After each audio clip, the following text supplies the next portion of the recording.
Everyone, क्या हाल चाल? सब बढ़िया एकदम। So this is your Isha ma'am and आज की इस वीडियो के अंदर हम लोग डिस्कस करने वाले हैं कि जब एक बच्चा क्लास 10th के अंदर आता है तो उसके दिमाग के अंदर एक क्वेश्चन रहता है कि मैम हम लोग अपनी क्लास 10th की मैथमेटिक्स के लिए क्या क्या सोर्सेज फॉलो करें, क्योंकि आजकल इतने सारे सोर्सेज अवेलेबल है। बच्चे को एक सेल्फ डाउट रहता है कि मैं जो पढ़ रहा हूँ वो इनफ है या नहीं, क्या एनसीईआरटी इनफ है नहीं, क्या स्ट्रैटेजी मैं फॉलो करूं कि मेरी मैथमेटिक्स के अंदर क्लास 10th के एक अच्छी नंबर 100 में से 100 नंबर 99 98 मार्क्स मैं स्कोर कर पाऊं। So do not worry, I will not guide you in wrong direction. एकदम जेन्युइन चीजें मैं तुम लोगों को बताऊंगी, ट्रस्ट कर लेना और फॉलो कर लेना। एक चैप्टर के लिए फॉलो करके देख लेना, तुम्हें रिजल्ट्स 101% दिखेंगे और उसके बाद पूरा साल तुम्हें सभी चैप्टर्स के लिए इन्हीं सोर्सेज एंड स्ट्रेटेजी को फॉलो करना है। ठीक है, तो टाइम वेस्ट नहीं करते हैं।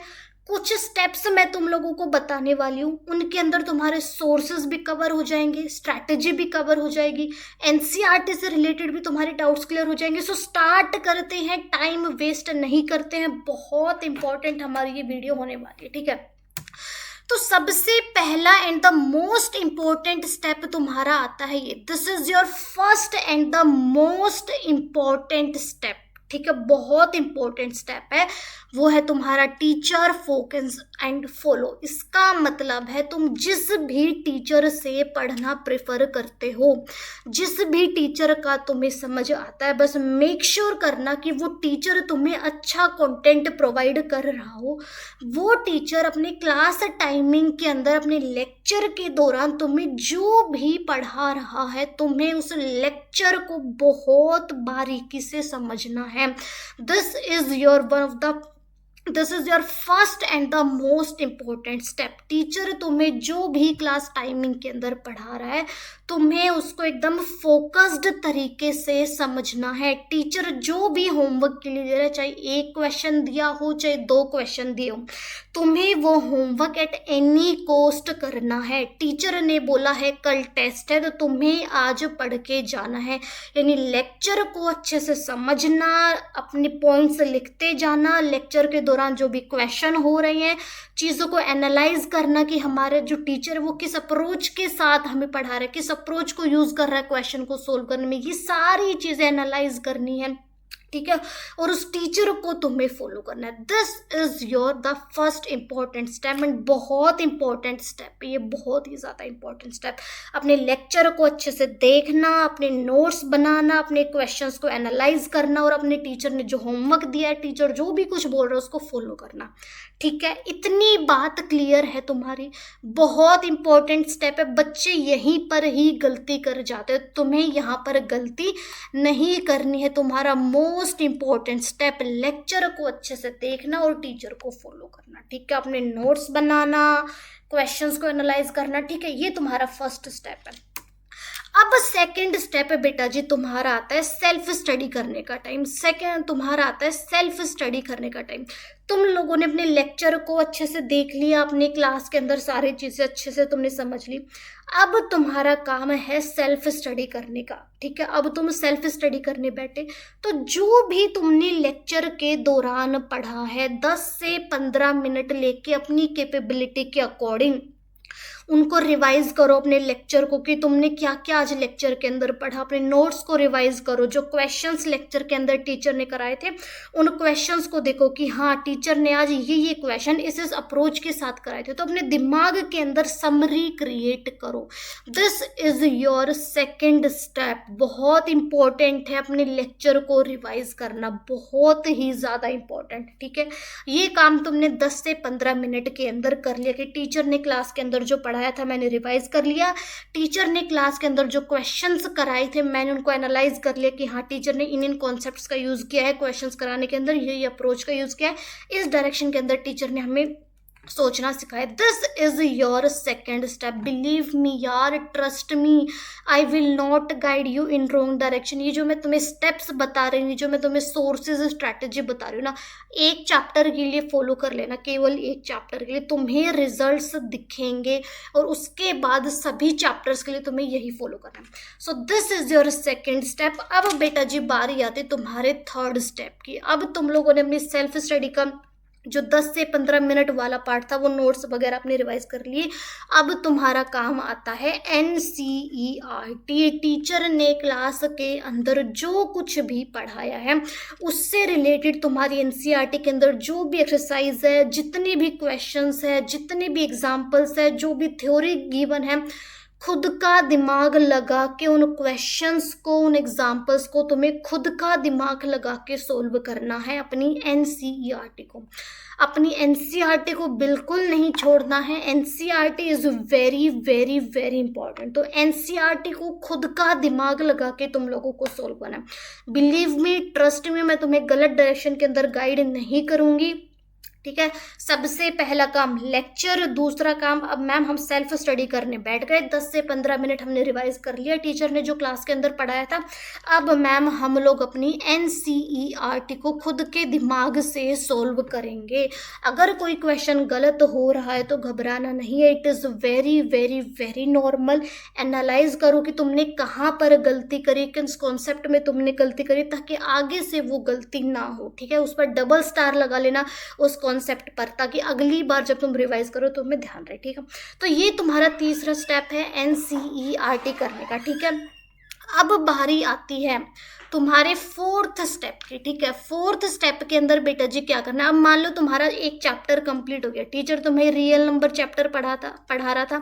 रियल नंबर तुम लोगों ने बहुत अच्छे से पढ़ लिया, तुमने अपनी NCERT कर ली, सब कुछ रिवाइज कर लिया। अब तुम्हारा चैप्टर क्या हो गया, कंप्लीट हो गया। अब जब सैटरडे संडे आता है बेटा जी, जब सैटरडे संडे आता है तो उस दिन क्या होता है, तुम लोग फ्री होते हो, तुम लोगों के पास इतना काम नहीं होता। तो उस चैप्टर के प्रीवियस ईयर क्वेश्चंस तुम लोगों को लगाने हैं। This is the fourth step. उस चैप्टर के प्रीवियस ईयर क्वेश्चंस तुम लोगों को लगाने हैं, क्योंकि प्रीवियस ईयर क्वेश्चंस करने से तुम लोगों को आइडिया लगता है कि इस चैप्टर से रिलेटेड किस किस टाइप के क्वेश्चंस हमारे एग्जाम के अंदर आते हैं, ठीक है। ये काम तुम लोगों को करना है, अपने प्रीवियस ईयर क्वेश्चंस लगाने हैं, ठीक है। अब प्रीवियस ईयर क्वेश्चंस तुम लोगों ने लगा लिए, तुम्हें आइडिया लग गया कि हाँ इस टाइप के क्वेश्चंस हमारे एग्जाम के अंदर आ रहे हैं इस चैप्टर से रिलेटेड, और तुम्हारा खुद का भी एनालिसिस होते हुए जा रहा है कि हाँ मुझसे क्वेश्चन हो रहे हैं इस चैप्टर के, ठीक है। इतना काम तुम लोगों ने कर लिया। अब तुम्हें क्या करना है, अब तुम लोगों ने क्या किया, अपना NCERT कर लिया, प्रीवियस ईयर क्वेश्चन सब कुछ कर लिया। अब तुम्हारा चैप्टर एकदम कंप्लीट हो चुका है। अब तुम लोगों को क्या करना है, टाइम टू टाइम अपने इस चैप्टर का रिवीजन। अब एक बार अगर तुम लोगों ने चैप्टर को कंप्लीट कर लिया तो इसका मतलब ये नहीं है कि अब बस एग्जाम से एक दिन पहले इस चैप्टर को देख कर जाएंगे, नहीं। टाइम टू टाइम रिवीजन तुम्हें अपने चैप्टर का करना है। टाइम टू टाइम रिवीजन तुम्हारे नोट्स का, तुम्हारी NCERT का, प्रीवियस ईयर क्वेश्चंस को दोबारा देखना, ठीक है। ये सारे काम यानी रिवीजन तुम्हें टाइम टू टाइम करना है अपने चैप्टर का। This is your fifth step. बहुत इंपॉर्टेंट है रिवीजन करना। तुम लोगों ने सब कुछ, मान लो स्टार्टिंग के अंदर तुम लोगों ने सब कुछ बहुत अच्छे से पढ़ लिया, बट रिवीजन अगर तुम लोग नहीं कर रहे, believe me you are going to lose the race. तो रिवीजन करना is very very very mandatory. अपने नोट्स का, अपनी NCERT का, अपने प्रीवियस ईयर क्वेश्चंस को दोबारा देखना बहुत इंपॉर्टेंट है, ठीक है। अब बेटा तुम लोगों को क्या करना, अब तुम्हारा क्या है, एग्जाम से मान लो 1 महीना बचा है, 1 मंथ तुम्हारा बचा है एग्जाम का, ठीक है। 1 महीने के अंदर तुम्हारे एग्जाम्स आने वाले हैं, या फिर तुम्हारा सिलेबस काफ़ी हद तक कंप्लीट हो चुका है। तो तुम लोगों को क्या करना है, अपनी प्रीवियस ईयर क्वेश्चन पेपर उठाने हैं, ठीक है। प्रीवियस ईयर क्वेश्चन पेपर्स उठाने तुम लोगों को, और 3 घंटे का टाइमर लगा के तुम्हें अपने PYQs को solve, previous year question paper को तुम लोगों को सोल्व करना है, ठीक है। 3 घंटे पूरे होने के बाद तुम्हें उस अपना जो भी तुमने आंसर्स लिखे उनको क्या करना है, एनालाइज करना है, यानी सेल्फ इवेलुएट करना है तुम्हें अपने उस आंसर्स को, उन सॉल्यूशंस को, जो भी तुमने कुछ लिखा। इससे क्या होगा कि तुम्हें पता चलेगा तुम्हारी स्पीड क्या है, तुम्हारी एक्यूरेसी क्या है, तुम कहाँ का किस चैप्टर के अंदर तुम लोग गलती करो, ताकि उस चैप्टर पर तुम्हें और ज़्यादा फोकस करना है। ठीक है, तुम्हें एनालिस तुम लोगों के सामने एक आए कि हाँ मेरे को इस चैप्टर पर ज़्यादा फोकस करने की ज़रूरत है, इस चैप्टर पर मेरे को कम फोकस करने, क्योंकि इस चैप्टर से सारे क्वेश्चंस बन रहे हैं।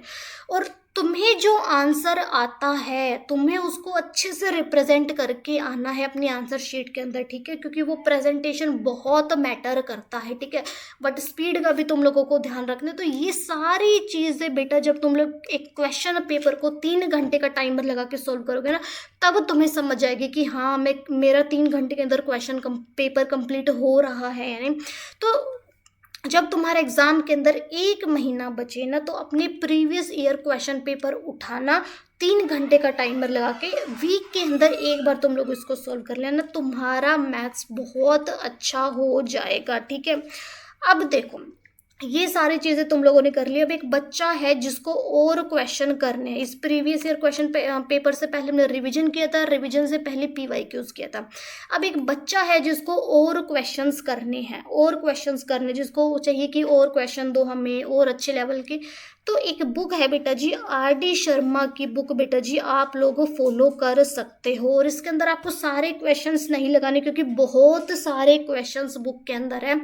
अलग अलग तरह के 6 से 7 क्वेश्चंस एक चैप्टर से रिलेटेड लगा लेना, तुम्हारा चैप्टर एकदम अच्छे से प्रिपेयर हो जाएगा। और RD शर्मा केवल उन बच्चों के लिए जिनको खुद से है कि हाँ मेरा इंटरेस्ट है, मेरे को और क्वेश्चन सोल्व करने हैं, बाकी ज़्यादा प्रेशर नहीं लेना है, ज़्यादा सोर्सेज फॉलो नहीं करने हैं।